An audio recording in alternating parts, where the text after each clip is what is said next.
Sound of Metal. This is a new Amazon Prime film starring Riz Ahmed. He plays a drummer who loses his hearing and has to adjust to a new life. I wanted to see this movie. It gotten some great reviews. It looks like there's some Oscar buzz for it. I really like Riz Ahmed. I think he's a star. The first time I saw him was in Nightcrawler back in 2014, a movie that features one of my favorite performances in any movie by Jake Gyllenhaal. He kind of plays Gyllenhaal's right-hand man, the guy who Gyllenhaal tortures throughout that whole movie. But even in that, I was like, man, this guy's kind of a scene stealer, and I felt that way in Rogue One, and even in Venom, where he was a thinly written villain character. I thought he added a lot to it. I think this guy's really, really great, and I was looking forward to see him really stretch in this movie. I have tried on 4 or 5 different occasions now to review this movie, and it's hard for me to necessarily pinpoint the things about it that I don't like. I'm not going to give this some super high rating, but much like Mank, I highly recommend it because the things in it that are good are amazing. And I think this is a tremendously well-made film.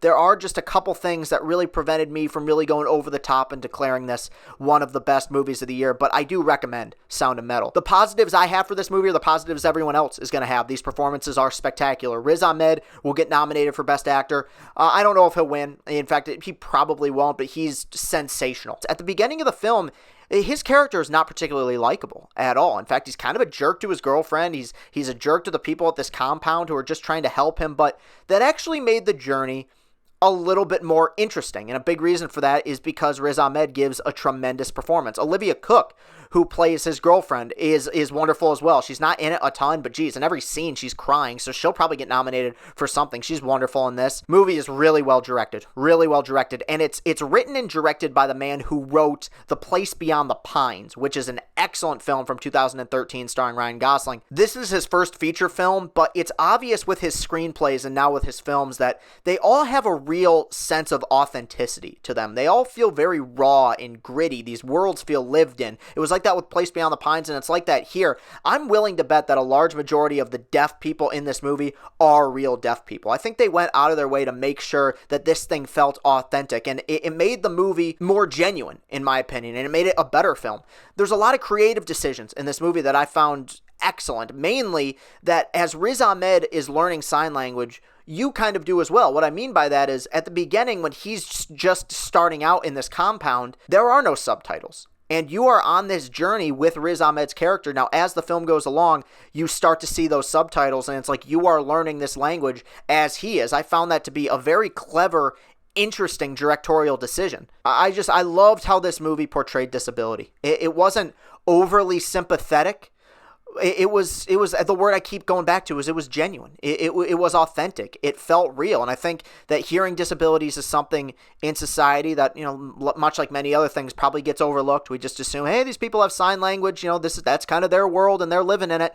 You watch this movie and you realize, no, it's a very, very difficult thing for many people to deal with, especially if you weren't born deaf and you have to adjust to that new world. And I give the movie a lot of credit for shedding light on an important topic. The first complaint I have is that I think the third act is far less interesting than the 2 acts that preceded it. I think the movie started off fairly interesting. I thought the middle third was glorious. It's some of the best stuff I've seen all year. But there's a moment at the beginning of the third act, or even arguably at the end of the second act, where I felt like the film copped out a little bit. Now, and this is rare, in the last minute of the film, it kind of switched course. And I went, oh.